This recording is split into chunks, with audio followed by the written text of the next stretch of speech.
Black people and Africans don't even look the same. I mean, look at Black Americans and then look at people from West Africa. You can clearly see that we're different. We don't look the same. So I can understand why Black people have no need to connect to Africa.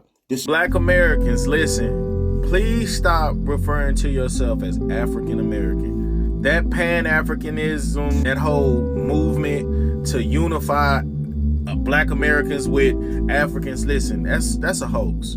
And as a matter of fact, we no longer go by African American. See, me personally, I've never went by African American. I've always went by I'm a Black American. I've never been to Africa. I don't want to be African. Black Americans, stop claiming cultures that aren't yours. This is for those who look down on Africans, call themselves FBA, Foundational Black Americans, and insist they are not African. They are reclassifying us right in our faces, and you guys are conforming to it instantly, because all I keep hearing now is foundational Black Americans, foundational Black Americans. If you don't understand that that is a reclassification, and pretty soon you're going to start seeing it on papers, FBA, foundational Black American, baby. You are reclassifying yourself. They don't have to do much because you are reclassifying yourself as an indigenous American when they reclassified you as freedman, mulatto, Indian, Black, Negro, colored, African American. And now here you are playing into this thing of the foundational Black American. I can't believe this shit. Like, and it ain't even on paper yet, and y'all are reclassifying us. Like, are you what the helly on? You see, this is where we miss the point, is that we Black people, and now when I talk about Black people, I want us to be together for the sake of this video. Black people mean Africans, those that want to call themselves FBA, Foundational Black Americans, the Black Americans, African Americans, or even let's talk about Afro-Europeans, all those phenotypically Black people, if you want to look at it from that perspective. Now, we always are being told who we are, and I'm afraid there's a new narrative being sold to us. When I say a new narrative, is because there have been old narratives that have been sold to us, especially sold to us. We didn't come up with the narratives themselves. We've been taught who we are, and sadly, we have believed that that is who we are. Now, there's been this strong tension going around Black people in America, especially. Some calling themselves FBA, and others calling themselves African Americans. But generally, I want us to look at this point of Black people denouncing the Africanness. I want us to listen to this some of these clips, and then we will have a deep analysis. Black people and Africans don't even look the same. I mean, look at Black Americans and then look at people from West Africa. You can clearly see that we're different. We don't look the same. So I can understand why Black people have no need to connect to Africa. This is totally false. So many of us have a very generalized view of looking at African culture. This is why we say things like Africans sold other Africans, because what we do not acknowledge the various cultures that existed for hundreds, thousands of years on the continent of Africa, but we show that same degree of respect to cultures in Western Europe. So we'll be quick to discern between a Viking or Visigoth and a Roman, or a person on the British Isles and the people of Gaul, or the Vandals of the ancient Iberian Peninsula, or the Greeks, etc. Although phenotypically, you could just say they look the same if you want to buy into the concept of race. But we acknowledge the difference in culture, but it seems like we don't extend that to West Africa. Like, we wouldn't be willing to look at a person that's Mende and discern between them and a Wolof. We won't look at a person that is Fonte and discern between them and somebody that's Igbo. We won't look at somebody that's Hausa and discern between them and maybe a hunter-gatherer like, the Hadza people. We're just looking at it black and phenotype. And even with phenotype, we get it wrong, because if you look at people like the Nuer of Sudan, their phenotype is definitely different from the people of Aswan in Egypt, versus the people in Uganda, versus a lot of the groups in Uganda, excuse me. So there's a lot of difference in phenotype. Africa has a polytypic phenotype, just like many Black Americans are going to look vastly different from one another. So it's something that we have to question, because I think when we say Black people don't look like Africans, we kind of buy into a racist narrative of just there's a generic African phenotype when there isn't one. It doesn't exist. Prior to colonialism, any of these events, there was a myriad of phenotypes on the continent. So it's hard to say when you say Black people don't look like Africans, like, what do you mean by that? And also it can open the door for a lot of crazy, wonky theories like people are Israelites or indigenous, but that's a whole different conversation. So Africans have a polytypic phenotype. Black people have a polytypic phenotype. We're not a monolith. Let me know what you think in the comments below. Peace. Black Americans, stop claiming cultures that aren't yours. This is for those who look down on Africans, call themselves FBA, Foundational Black Americans, and insist they are not African. Braiding is not your original culture. So telling white women or anyone else that they can't wear braids is hypocritical. Hair braiding has a history that spans thousands of years, and its roots are firmly planted in ancient Africa, the motherland. Braiding was first recorded in Africa and used to communicate tribal identity, status, and heritage. Yes, Africa is the birthplace of most traditional braiding styles, but other cultures also have their own rich braiding traditions. Native Americans, the Chinese, Indians, Nordic and Celtic people, Asian, Greek, and Romans, Afro-Colombia, and more. Braiding is global. There is no clear historical record showing that Black Americans developed their own distinct braiding traditions before reconnecting with African styles. Or are you confusing Black Americans with African Americans? Because many of you say you're not African. Black Americans, listen, please stop referring to yourself as African American. That Pan-Africanism, that whole movement to unify Black Americans with Africans, listen, that's a hoax. They want a destiny swap with us. They want to take our culture and our dollars and take it back to Africa. You see what they did with the Essence Festival. If y'all keep feeding into this narrative that we are all the same, they are brothers and sisters, what's going to end up happening is when it comes time for reparation for what our ancestors went through, not theirs, the ones that they sold, not theirs, what's going to happen is they're going to send Black Americans reparations over to Africa. And they are not our friends, they are not our allies, and I hope y'all can realize this and wake up. And as a matter of fact, we no longer go by African American. See, me personally, I've never went by African American. I've always went by I'm a Black American. I've never been to Africa. I don't want to be African. I'm a Black man, native to America. Never lived in Africa. Matter of fact, you can go back 3-4 generations of my ancestors. They didn't live in Africa. They did help build this country, and they are proud Americans, and as am I. So when somebody calls me an African American, I tell them to kick rocks with flip-flops. I'm more proud to be American than I am to be Black. See, because my lineage and my history with this country is nothing but progress. Africa's lineage is, well, $2 a day, which equates to 5 cents per person in malaria.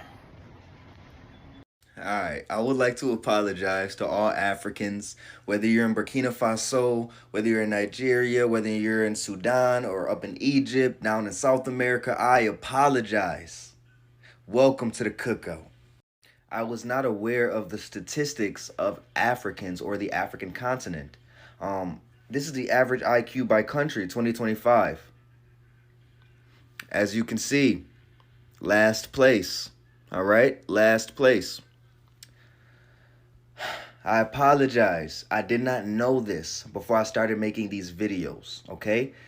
I should not be arguing with you guys. I should not be bringing myself down to the level of those who... I ain't even gonna finish that. Roughly 600 million people lacking access to electric. I'm sorry, y'all. Y'all got enough problems going on. I'ma leave y'all alone. Hundreds of thousands of Africans migrating to the Americas, but talking mess about it is crazy. But anyways, you guys received the most foreign aid of any continent. So it's not my position to talk down on you, but yet I should fulfill my due diligence and my duties and help you guys, send you guys aid like the rest of the world is doing. We stand with Africa. Yo, I got a question for black people, right? So if you're not black, you could just keep scrolling. Or if you want to just be nosy, you could just sit here. But what do y'all call yourself? Do you call yourself black, African American, what? Because I was just watching this video, right? You know, it was this white dude talking about black people and black culture and all the rest of that stuff, right?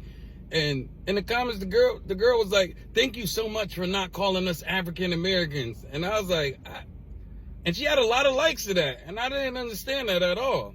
I mean, I am very much black, and I'm very much African American, so I didn't understand what the problem was. So somebody help me, inform me. And look, for the record, I know my nationality is American. I know my ethnicity is African American.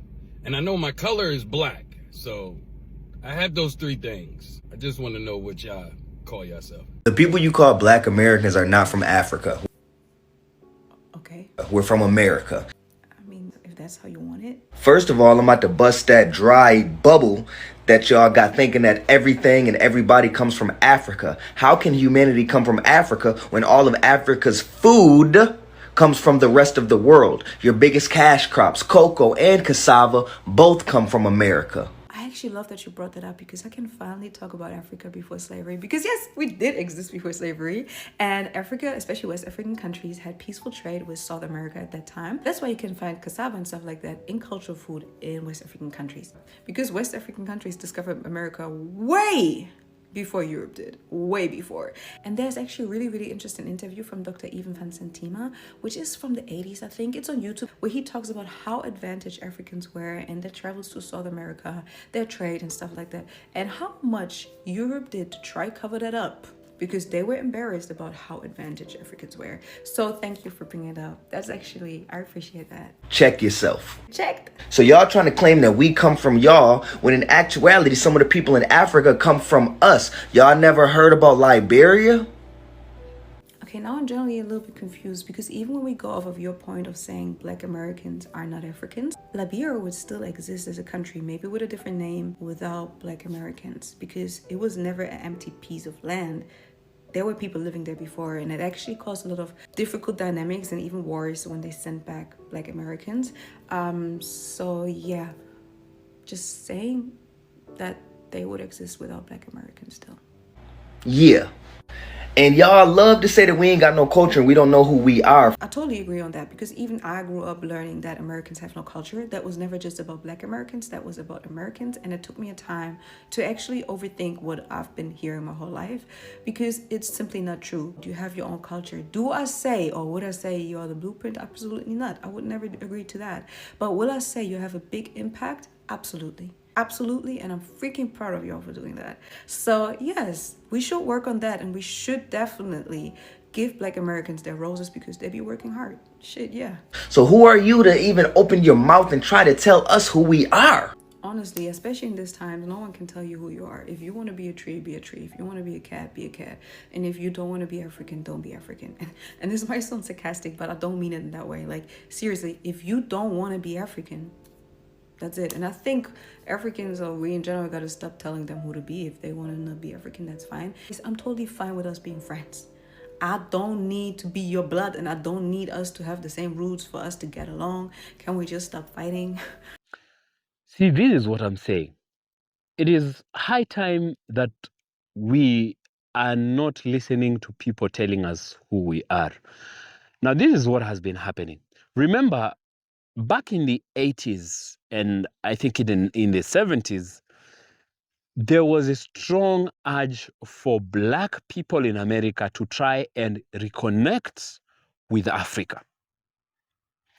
And then at that point, it seemed like Black America had really realized that for the longest time, the divide and conquer tactic has been used to subjugate all Black people.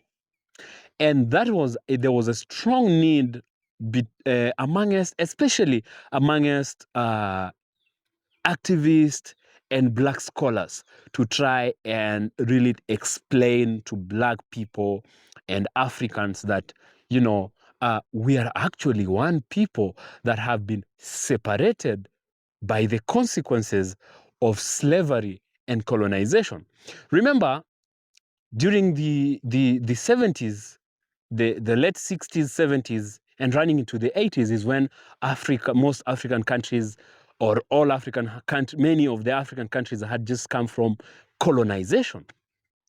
And they had much more struggles at that point.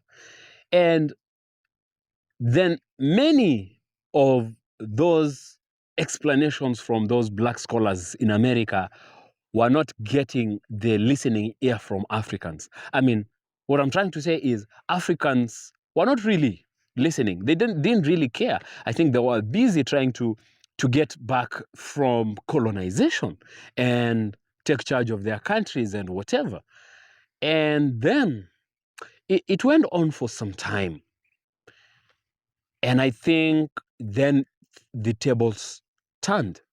Now, from the 2000s coming onwards then I think when the Africans began to realize that, see, those people that were coming to tell us about them being African Americans are actually our brothers. But we didn't listen to them. But then the narrative seems to have changed, because now we're finding a lot of Black people who are denouncing their Blackness and denouncing their African roots and their Africanness currently in America, like we have had. And that is what I'm saying. I am afraid we're buying into another narrative, because divide and conquer has been the tactic that has been being used. And this is what we miss out as Black people. See, the unity of Blackness, what we talk about, even in Pan-Africanism, and the unity of Black people or Black unity, is not a unity of neighborhood. We don't have to stay in the same neighborhood. We don't have to stay in Africa, all of us. Probably it's not even possible.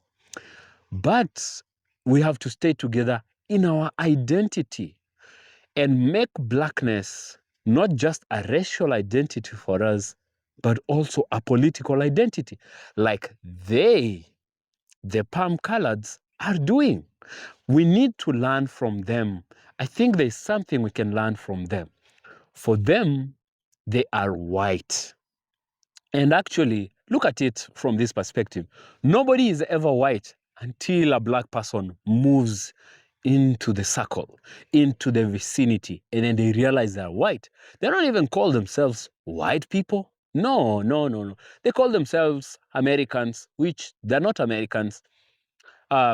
British, Italians, Germans, Vikings, so on and so forth. Until a Black person is in the vicinity, then they suddenly realize that they're white and they're not British or Italian or German or white Americans. They're just white and united. Look at the white American, those white establishments coming up in the Ozarks. They're welcoming every white person. It doesn't matter whether you're coming from Italy, you're coming from Europe, you're in America, you're white, you get the go ahead. So they have something that they know about unity, and that is what we miss out. We don't have to stay together. I personally always think there is something that African Americans will learn from just a visit, a single visit in Africa. It's not always pleasant, but you'll only realize what it means to be black when you come to Africa, when you don't really stand out because of the color of your skin, when nobody really looks at you and follows you around because of the color of your skin. However, I don't have to really romanticize the whole essence of, reconnecting to the motherland, coming back to Africa, but we need to unite. That is the point. We don't need to live together, because then, as a united front, we are a very big demographic. We have a very big population, rather. But as long as we don't speak in one voice, we're always subjugated. Realize that we have a lot in common. It doesn't matter whether you want to call yourself FBA, African American, or African. There is a lot in common. And those points should actually be the uniting factors for us. African Americans or Black Americans have come from a history of slavery and are dealing with racism. And when you come to Africa, you realize that the equivalent of that is called colonization. But then both of those are being perpetuated by the same people. Slavery, the same people. Colonization, the same people. And who are the victims? Black people across the oceans. On the other side, Black people are subjugated. On this other side, Black people are subjugated. So, at least because we have that in common, we could rely on that to be a unifying factor. Then we can bargain for then the liberation of Blackness. Because if we all fight for this cake, then we can all share the same cake. See, when we fight for the liberation of Black people, of respect for Africa and African people and Black people and African resources, then all Black people across the world shall be respected. And so it just simply means when we fight for this cake, we all share in this cake. That's what's up in this video, and I know you might agree or disagree with this. Let me know what you think right in the comment section. And if you like this video, give it a thumbs up, and you can as well share this video with your friends and your family as usual. And if you're new to the channel, welcome. Please subscribe. If you haven't subscribed to this channel, please hit the subscribe button to be part of this community. And until next time, I'll see you in the next video. Peace out.